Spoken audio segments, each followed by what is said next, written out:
Hello, welcome back to voice Shastra. இன்றைக்கி நம்ம எதை பற்றி பார்க்க போகிறோன்னா, இன்றைக்கி வந்து ஒரு 3 கதை பார்க்க போகிறோம். 3 கதையுமே வந்து உங்களுக்கு முக்கியமாக இருக்க போகுது. இது ஏன் அப்படி சொல்கிறேன்னா, கடைசியாக உங்களுக்கு கதை முடிக்கும்போது உங்களுக்கு தெரியும். அது நீங்கள் 3மே ஒரு ஒரு விஷயத்துலையும் ஒரு ஸ்டேஜ்லையும் உங்கள் லைஃப்பில் அப்ளை பண்ணுற மாதிரி ஒரு கதையாக தான் இருக்கும்.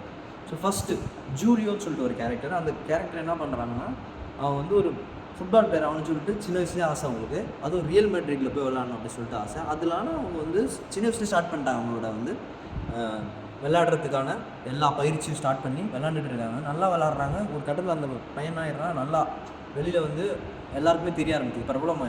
பிரபலம் ஆகிட்டு அவனோட ஆசை என்னன்னு கேட்டபோது நான் வந்து ஒரு நல்ல கோல் கீப்பர் ஆகணும் அப்படின்னு சொல்லிட்டு சொல்கிறாரு. எப்படிடா இது அவனும் ஆக முடியும் அப்படின்னு சொல்லிட்டு எல்லோரும் யோசிக்கிறாங்க. ஒரு கட்டத்தில் அந்த பையன் நல்லா விளாட்றான். நல்லா விளாண்டு அவன் என்ன பண்ணுறான், அங்கே இருக்கிற லோக்கல் டீமில் ஜாயின் பண்ணி விளாட ஆரம்பிச்சான். நல்லா விளாட ஆரம்பிச்சிடான். ஒரு கட்டத்தில் வந்து அவனோட கனவுல நினைவாகுது. என்னன்னா வந்து ஃபுட்பால் மேட்ச்சில் போய் விளாட போகிறான். யார் ரியல் மேட்ரிட் டீமில் விளாட போகிறான்னு சொல்லிட்டு இதாகிடுச்சு. ஸோ எல்லாருமே ரொம்ப சர்ப்ரைஸ் ஆகிடுச்சு. எல்லாருமே சொன்ன மாதிரி செஞ்சுட்டான்டா அப்படின்னு சொல்லிட்டு ஒரு நாள் என்ன பண்ணுறான், அவன் ஃப்ரெண்ட்ஸ் கூட வந்து காரில் வெளில போகிறான். எதிர்பாராத விதமாக என்ன ஆகிடுது, அந்த பையன் வந்து ஒரு மிகப்பெரிய ஒரு ஆக்சிடெண்ட்டை சந்திக்கிறான். ஆக்சிடெண்ட்டாக என்ன ஆயிடுச்சுன்னா, கால் 2 வந்து உடஞ்சி இடுப்பெலும்பும் உடஞ்சிருச்சு. ஸோ ஹாஸ்பிட்டலில் போய்ட்டு அவன் ரொம்ப சீரியஸாக சேர்க்குறாங்க. அப்போ வந்து டாக்டர் என்ன சொல்கிறாங்க, நான் ஏஜ் நடக்க முடியுமான்னு தெரில, பட் இவனால் கண்டிப்பாக ஃபுட்பால் விளையாடவே முடியாது இனிமேல் வாழ்க்கையில் அப்படின்னு சொல்லிட்டு விஷயத்தை சொல்லிடுறாங்க.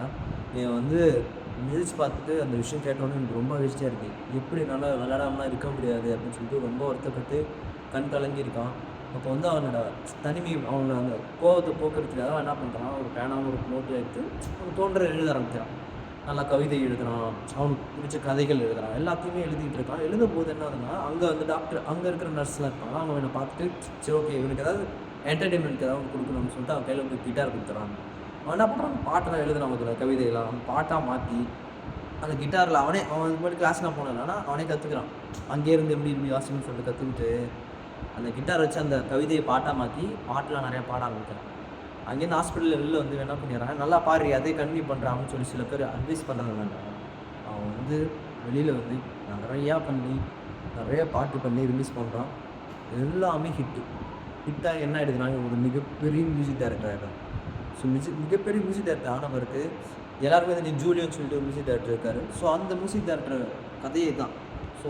ஸோ பார்த்தீங்களா, அவனுக்கு வந்து அந்த ஆக்சிடென்ட் ஆகாமல் இருந்ததுன்னா என்ன பண்ணியிருப்பான், அவன் ஃபுட்பால் பிளேயராக இருந்திருப்பான். அவன் நல்லா விளாண்டுருப்பானோ இல்லையோ ஏதாவது அது செகண்டரி, பட் ஒரு ஃபுட்பால் பிளேயராக இருந்திருப்பான். ஆனால் இன்றைக்கி அவன் அந்த ஆக்சிடென்ட் ஆனதுனால மிகப்பெரிய ஒரு வேர்ல்டுக்கே தெரிகிற ஒரு மியூசிஷியனாக மாறிட்டான். பார்த்தீங்களா? ஸோ இதுதான், ஒரு கதவு மூடியிருந்தால் ஒரு கதவு வந்து திறந்துடும். ஸோ அதுதான் வந்து லைஃபோட வந்து ஒரு எத்திக்ஸே. நீங்கள் கவலை இல்லாமல் ஒரு விஷயம் நம்மளால் முடியலையா, அடுத்து ட்ரை பண்ணுங்கள். அடுத்து ட்ரை பண்ணி போக தான் இந்த மாதிரி ஒரு புது சாதனையாளர்லாம் வருவாங்க.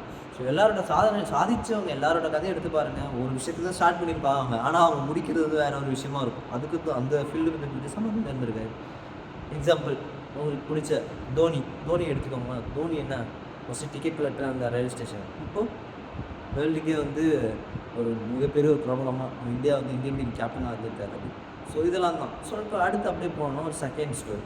ஸோ அடுத்து யாரை பற்றி பார்க்க போகிறோன்னா, நம்ம எல்லாருமே தெரிஞ்ச ஒரு ஆள் தான் ஆல்பர்ட் ஐன்ஸ்டீன். எஸ், அவரை பார்த்தீங்கன்னா ஒரு மிகப்பெரிய சயின்டிஸ்ட். எல்லாருமே அவரை பற்றி நிறையா தெரியும். அவர் வந்து நிறையா கண்டுபிடிச்சிருக்காரு அப்படின்னு தெரியும். அவர் லைஃப்மே இப்படி தாங்க. அவர் வந்து வேறு ஒன்று ட்ரை பண்ணார், கடைசியாக சயின்டிஸ்ட்டில் வந்து முடிஞ்சிச்சு அவர் லைஃப். பார்த்தீங்களா, என்ன பண்ணாருன்னா, அவர் ஃபஸ்ட்டு வந்து பாலிடெக்னிக்கில் படிக்கணும்னு சொல்லிட்டு தான் அவருக்கு ஆசை.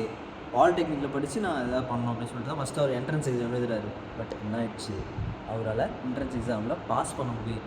பார்த்துக்கோங்க, அவர் யார், ஒரு மிகப்பெரிய சயின்டிஸ்ட்டு. அவர் மாதிரி மூளை வந்து எந்த மனுஷனுமே வேலை செய்யாது அப்படிலாம் சொல்லிட்டுலாம் கண்டுபிடிச்சிருக்காங்க. ஆனால் அவர் வந்து ஒரு சிம்பிளான ஒரு பாலிடெக்னிக் எக்ஸாமை எழுத முடியாமல் ஃபெயில் ஆகிட்டார். அடுத்து அவர் அங்கேயே ஸ்டாப் ஆகாமல் இருந்தது தான் மிகப்பெரிய விஷயமே. அங்கேயே ஸ்டாப் ஆகாமல் அடுத்து வர விஷயம் பண்ணி நிறைய விஷயங்களை சாதிச்சு தான் இன்றைக்கி ஒரு ஆல்பர்ட் ஐன்ஸ்டீனாக முன்னாடி வந்தார். ஸோ இவர் லைஃப்மே அப்படி. ஸோ 3வது ஒரு இருப்பான். ஸோ அவர் யாருன்னா கிறிஸ் கோபாலகிருஷ்ணன். எல்லாருக்குமே மோஸ்ட்டாக நிறைய பேர் தெரிஞ்சிருக்கும். ஸோ தெரியாதவங்க தெரிஞ்சுக்கோங்க. ஸோ அவர் வந்து ஒரு கேரளாவில் பிறந்த ஒரு ஆள். ஸோ அவர் என்ன பண்ணுறாருன்னா, எல்லாருக்குமே பெரிய படிப்புனா என்ன, டாக்டர்ன்றவாங்க. ஸோ டாக்டர் படிக்கணும்னு சொல்லிட்டு அவருக்கு ஒரு ஆசை. ஸோ டாக்டர் படிக்கிறாரு. என்ட்ரன்ஸ் எக்ஸாமில் ஃபெயில் ஆகிறாரு. அவரால் வந்து அதை கிராக் பண்ணி பாஸ் பண்ண முடியல. ஸோ என்ன பண்ணுறதுன்னு தெரில அவரால். சரி ஓகே அப்படின்னு சொல்லிட்டு விட்டுட்டு என்ன பண்ணுறாரு, கம்ப்யூட்டர் சயின்ஸில் வழியாக வந்து கம்ப்யூட்டர் சயின்ஸ் படிச்சுட்டு அடுத்து வந்து ஒரு இடத்துல வேலைக்கு சேர்றாரு. அங்கே வந்து ஒரு ஐடி செக்டாரில் வேலை செஞ்சுட்ருக்காரு. அடுத்து வந்து இன்ஃபோசிஸ் வராரு. இன்ஃபோசிஸ் நல்லா வேலை செய்கிறாரு. இன்ஃபோசிஸில் வேலை செஞ்சதுக்கப்புறம் என்ன வராரு, அந்த இதுக்கு இன்ஃபோசிஸ்க்கே ஹெட்டாக வராரு. ஸோ அவர் தான் வந்து கிறிஸ் கோபாலகிருஷ்ணன். ஸோ அவரை பற்றி எல்லாருமே தெரிஞ்சிருக்கும். ஸோ பார்த்தீங்களா, அவர் அன்றைக்கி வந்து மெடிக்கல் இதில் பாஸ் ஆகிருந்தால் என்ன இன்றைக்கி டாக்டர் ஒரு இடத்துல வேலை செஞ்சுட்ருப்பார். ஆனால் இன்றைக்கி உலகத்துக்கே தெரிகிற ஒரு கிறிஸ் கோபாலகிருஷ்ணன் அவங்க முன்னாடி இருக்காருன்னா, ஸோ திங்க் பண்ணி பாருங்கள். அன்றைக்கி வந்து அவர் வந்து மெடிக்கல் எக்ஸாமுக்கு வந்து அந்த கதவுலாம் மூடினதுனால தான் இன்றைக்கி வந்து இந்த இன்ஃபோசிஸ் கதவுலாம் திறந்துச்சு அவர். ஸோ இந்த மாதிரி தான் உங்கள் லைஃப்பில் நிறைய விஷயம் தடைப்பட்டு போனாலும் நீங்கள் தோண்டு போகாமல் அடுத்து என்னன்னு தேடி போங்க. கண்டிப்பாக உங்களுக்கும் எல்லா கதவும் திறந்துருக்கும். So this is the end of the video. Okay, இந்த கதையை உங்களுக்கு ரொம்ப பிடிச்சிருந்ததுன்னா இந்த மாதிரி இதில் லாஸ் ஆகிட்டு ரொம்ப கஷ்டப்படுறவங்க ஃப்ரெண்ட்ஸுக்கு வந்து ஷேர் பண்ணுங்கள். Okay, thank you.